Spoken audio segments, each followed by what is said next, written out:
Hello my friends and welcome back to the garage. Today on the channel we're taking a look at the Galluss-J from Mobile Suit ZZ Gundam. Even though ZZ Gundam starts off a little goofy, it does give us some really great Neo Zeon designs like the Dryzen, the Zuzza, the Dovenwolf, and of course the Galluss-J. This is the original form of the Galluss, with the Galluss-K and Shroom Galluss appearing in Gundam Unicorn. Bandai has finally graced us with more model kit support for ZZ, so let's dive in and see if this Galluss can bring glory to Neo Zeon. Here at Joe's Gunpla Garage we're always talking Gundam. If you like this video, be sure to leave a like and consider subscribing. It's free and any support you give the channel helps immensely. The Galluss is comprised of typical modern high-grade fare when it comes to runner and piece count. Inside the box we have 8 runners total, molded in 5 different colors, with 168 parts. The aesthetics of the Galluss here are very anime accurate, however there are some areas of added detail that we can see as we build and articulate the kit. The curvature of the parts on display here really help break up the large green panels and give the Galluss a unique silhouette dripping with classic Zeon flair. The Galluss will fit in right at home with other classic fan favorites like the Dom, Zaku, and Gelgoog. The model kit designers did a really great job representing the Galluss design in model kit form, while keeping the proportions accurate without compromising articulation. The model that you see on screen today has only been assembled and panel lined with no stickers applied other than the eye sensor and with no paintwork done to it. Assembling the Galluss-J is very brisk. Once I had all the parts panel lined, cut out, and cleaned up, assembly took under an hour. This is a very simple kit to put together, with no difficult steps to assemble and no key joints or areas to speak of. The joints are all made of plastic with no polycaps here on the build.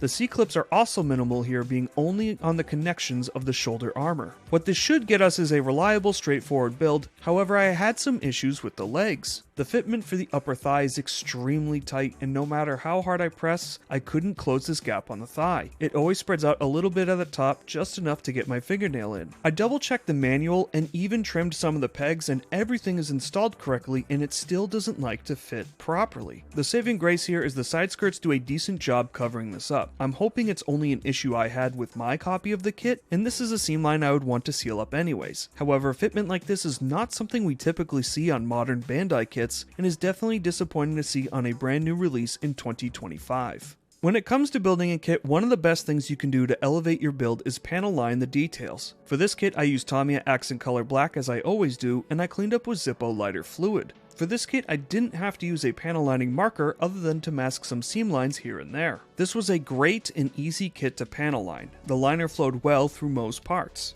I really only had to help the liner on the front lower leg armor. Even though this panel line is more shallow than others, it didn't splotch or create a mess that was difficult or timely to clean up. Tamiya liner is especially helpful because of all the hosing that's on this kit. It makes filling these lines a lot easier, but if you were a builder that preferred a pen, this kit wouldn't take you long to line with that method either. I love when a kit is easy to panel line rather than one that's messy and tedious to panel line, and the Galluss gets an A+ for panel lining.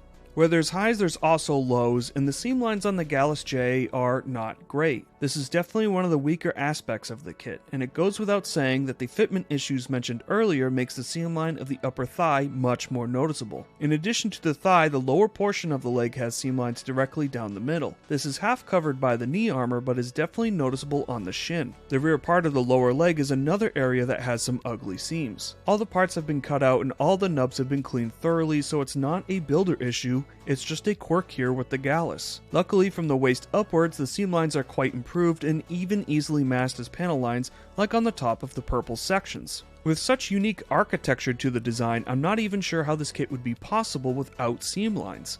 The unfortunate thing about them is just how big they are in the upper thigh section. Seam line removal is a skill worth honing and one that the Galluss-J will benefit from, especially on that gappy upper thigh. The seam lines aren't the only thing on this kit that's a little sad. The color accuracy is also a bit of a letdown too. While the kit is mostly color accurate, there are a few areas that require some substantial paint work. These are all in the thrusters and every single one of them requires paint to be fully color accurate. However, there are only stickers provided for a few of them. The front thrusters on the knee need some black backing and the thruster itself to be red. The front skirt thruster requires the same thing, and the rear leg thruster requires the same colors. The shoulder thrusters also need to be filled in black. The tricky thing about these thrusters is just the edges inside the thrusters need to be red, while the venting towards the bottom is black. To get this effect, you'll have to do a reverse wash or spend some time masking to spray with an airbrush. You could hand paint these as well, but there's a high margin of error with this method, and you'll need a steady hand with a brush to do so. Even the thumb on the right hand requires color correction, as the base of the thumb should be gray. Like I've said in previous reviews, I don't expect real grade levels of color accuracy out of high grades, but the stickers provided for the thrusters are quite large and will cover up the details of the venting in the thrusters. The sticker for the thrusters on the knee are especially heinous, and I have no faith they're going to last long at all. You have to cover that large raised thruster, leaving a gap on the sticker that will let in dust and lift the sticker. There are no stickers provided for the shoulder thrusters or for the missiles of the beam rifle. The missile pods on the shoulders will also need black backing behind the red molded missile. Even though stickers are provided for the front waist and rear leg thrusters, the sticker sheet here doesn't encompass all parts that need color correction. To get the best look out of the Galluss, you're going to have to paint some of these pieces no matter what. I'm no stranger to paint or advanced techniques, but for out-of-the-box builders, this kit is going to be a bit of a challenge, and what's provided in the box for color correction isn't adequate to bring this kit to anime-accurate standards. The nub marks for the Galluss are fair. There's nothing out of the norm from what we would expect out of a high-grade kit. Most nubs are on the edge of the armor, but there are some directly in the middle. All of these nubs are perfectly manageable with a glass file. Because the kit is made of these green colors, you're definitely going to need to sand or file these nubs down for the best outcome, as using only the two-cut method will absolutely leave some scarring on the plastic. The nubs may be fairly standard and easy to handle, but the mold lines are a little easy to spot if you don't take care of them. There are mold lines directly down the middle of both forearm armors, as well as down the center of the head. These mold lines on the arms are easily sanded down to be flat, and for this I used my file and some sanding sponges. The mold line on the head is a little tricky, as it's right behind the tang for the antenna. Getting to this mold line with sanders is a little difficult, but getting a hobby knife in there to flatten it out did the job. We've seen worse when it comes to mold lines and nub marks, but altogether the Galluss cleans up quite nicely when you take your time for nub removal and mold line refinement. When taking a closer look at the Galluss after assembly, I noticed a few voids in the parts of the Galluss. We can clearly see this on the back of the neck, as well as the back of the extended arm pistons. The arm pistons are more easy to ignore, but the gap on the back of the neck is quite noticeable. I'm sure there was a reason for this piece being hollow, probably for the flow process of the mold, but this would look better if this gap was filled. This would be something to putty and paint before assembly, as disassembling the upper torso is quite difficult. You could also fill this in with sprue goo if you didn't catch this before assembly. This may seem like a minor complaint, but I can't honestly remember the last time we got a lot of hollow parts that's easily visible on a high grade, so I figured it's worth mentioning. With the build covered, let's dive into articulation. The head is on a swivel in the torso and a ball joint in the head. We're able to get some forward and backward movement with this, similar to a chicken. With the ball joint, we can look left to right, and we can also tilt left to right. The mono eye can move, but not a whole lot. The power cable is honestly the worst part here. It likes to pop off very easily as you articulate the head, which is a bummer and really limits your left to right movement. The torso is extremely limited here, but they snuck in articulation where they could. We're going to start with the front skirt, which is on a ball joint and has the ability to lock into place. However, opening the front skirt unlocks the power tubes to move more freely. This gives the Galluss better range of motion in the torso.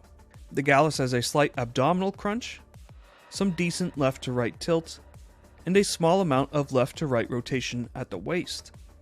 The side skirts are also on a ball joint, allowing them to swivel outwards and front to back just a little bit.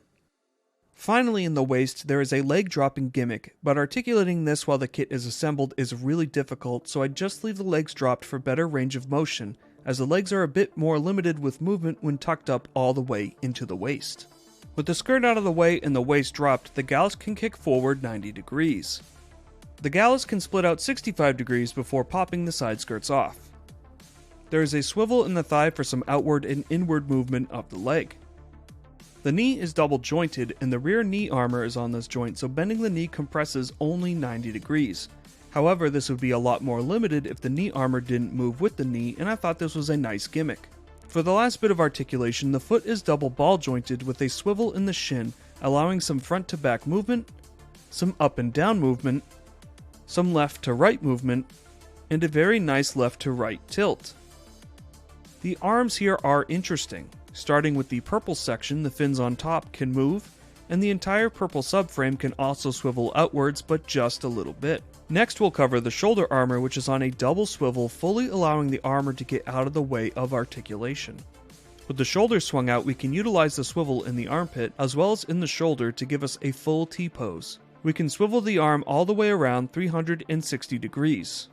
There is a swivel at the top of the bicep for full arm rotation, although it does snag a little bit on the interior shoulder armor. We only have a single point of articulation in the elbow, giving us a somewhat sad 90-degree bicep curl, which we haven't seen on a kit in quite a while. The left hand is on a ball joint and can rotate around and swivel in all directions. The right hand has power tubes going into it, so it can only swivel on its ball joint, negating any rotation of the hand, though the thumb is on a master grade type of joint, which is neat to see on a high grade. The backpack has no articulation other than some slight rotation and movement of the thrusters. Very minimal articulation here. For accessories, we get some swappable missile pods for the shoulders. We have swappable arm extensions, which requires a little bit of disassembly for the arms. The right hand has swappable fingers for a shooting hand similar to the Goof. We get 2 beam sabers and their blades. Last but not least, we have this goofy beam rifle with a deployable handle that both hands can hold. The posability of the Galluss is a bit of a mixed bag. The legs are a surprise, being able to pull off some decent poses despite its large skirt armor. The double ball joint in the foot keeps these wider poses looking natural, as it makes the armor articulate in a believable way. The shoulder armor being on double swivels does a great job getting out of the way for the arms to articulate around them. Wherever there was a armor limitation, Bandai had ways of planning around it, making areas that would normally be very limited actually quite posable. Unfortunately, the design is not well suited for a highly posable model, as the power tubes throughout the body really limit a lot of movement. It's hard to move the head in any direction without the tube popping off. The torso is also extremely limited while the front skirt is locked in place, and the right hand is mostly static, all because of these rigid power tubes. If these power tubes had been made out of a different material, similar to the material of the ammo belt from the Gundam EX, this would have increased articulation throughout the entire kit and made it a much better experience. The power tubes on the hand really show how limiting the 90-degree elbow bend is to the arm articulation, and also accentuates the bicep that rubs on the interior shoulder armor. Zeon designs have always been more limited due to their power cables and larger skirt armor. I believe an honest attempt was made to make this a decently posable kit, but I just think changing the material of the power tubes and giving us a double bend at the elbow would have really gone the distance and made this an exceptionally posable kit rather than just an average one. The articulation is all there and it's ready to go, we're just limited because of these tubes that run throughout the design, so it's a bit of a shame. We've talked about all aspects of the build, so it's time to get into the final verdict. Let's go over the cons and the pros, starting with the cons. The first talking point I have for the cons is definitely the fitment. The upper thighs were extremely disappointing to me and something that bummed me out. I haven't experienced fitment this poor on a modern Bandai kit. This was definitely not something I anticipated to see in 2025. It honestly took the wind out of my sails just a little bit during the building experience. The seamlines on the Galluss are fair for a high grade, but going hand in hand with the previous point, the seamline on the thigh is really large and disappointing. This all stems from the fitment issues I had with my copy of the kit, so these two con points really are linked together. Fixing the thigh fitment gap with cement will also fix the mold line and will eliminate the complaints, but this is a skill that not every builder may have. Once again, your saving grace here is that the skirt does a decent job hiding it, but you will absolutely notice this ugly seam when you articulate the kit around. Speaking of articulation, this brings me to my next point. The articulation here is good, but it's also really limited thanks to the rigid power cables. I think another material, perhaps a rubber, would have increased the articulation of these hoses. All my reviewed kits get a good articulation test, and my copy of the Galluss did get much looser, faster than other kits I reviewed on the channel, which was disappointing to experience. I believe this is because there's just not a lot of resistance on the leg joint to begin with, so it's really easy to loosen that joint up from simple posing. This is easily fixable with CA glue or joint guard, so I'm not upset about it, but it is something I didn't anticipate and something you might want to be made aware of. The color accuracy on the Galluss is fair, but what needs color correction is also a timely process. What makes this a con is the solution that was packed into the box. The stickers provided for color correction are poor and really ruin the depth and detail of the parts. The stickers could have been laid out better to make it easier to apply with a better result, saving some of these details, but what we got instead was just a little poor. The sticker sheet also doesn't even cover all the areas that require paint correction, which is another disappointing factor to it, so you can't even get a fully color accurate Galluss out of the box if you even wanted to use stickers. I feel like we've beat the Galluss up enough, so let's talk about the pros.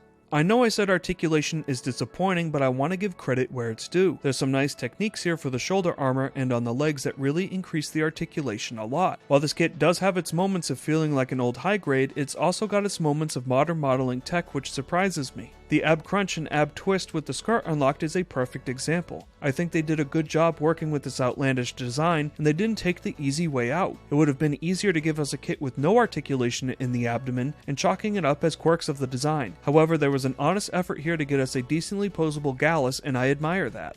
Despite a few quirks here and there, the Galluss-J does look really good and is a great representation of the Gallus in model kit form. The proportions look really nice here, and the design fits at home with the rest of the Zeon army. The panel lining of the Gallus really was a joy and was quite simple to complete. It was nice to be able to use the Tamiya for nearly an entire kit and didn't take me hours to clean up.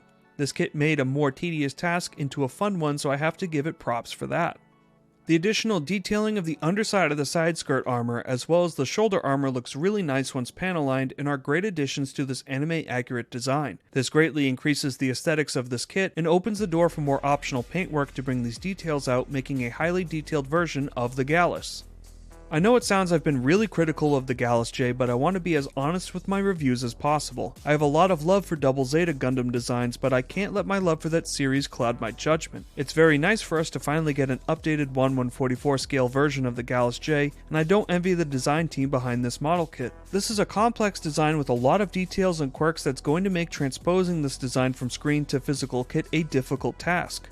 In that aspect, I can see through the negativity and shortcomings of this kit and see where they really cared and tried to do this design some justice. On the other hand, a few slight steps to go the extra mile would have made this kit a standout hit. It's a catch-33 with this entire kit. In all aspects where great strides were taken to create it, there's one thing that really takes it down a notch. One such example would be the power tubes being made of the rigid plastic, where I think a rubber material might have been better for articulation's sake. However, swapping to that material would have made panel lining the tubes and bringing out that detail a little more difficult. While the kit is mostly color accurate, the sticker sheet for the thrusters are really poor and could have been laid out better for a more succinct, out-of-the-box experience. The assembly for this kit is really easy and intuitive, and the initial snap build is fun, but there's a slight fitment issue on the upper thigh. Do you see what I mean? For all the good that this kit has, there's at least one glaring issue. This kit feels like a modern high grade and a 2005 high grade at the exact same time, and that's the best way to describe it. Not to say that older high grades are bad, but they do require a bit more work to really get the most out of them, and that's what this kit needs, a bit of work. The paintwork in the thrusters would look really nice, and sealing the seam lines in the thigh would negate all previously stated issues. The solutions to getting us a perfect Gallus are all there, it's just a matter of using our builder skills to get us there. With that being said, some builders may not be able to seal these seam lines right away, or have access to paints and an airbrush. With all these aspects considered, it's going to come down to builder preference.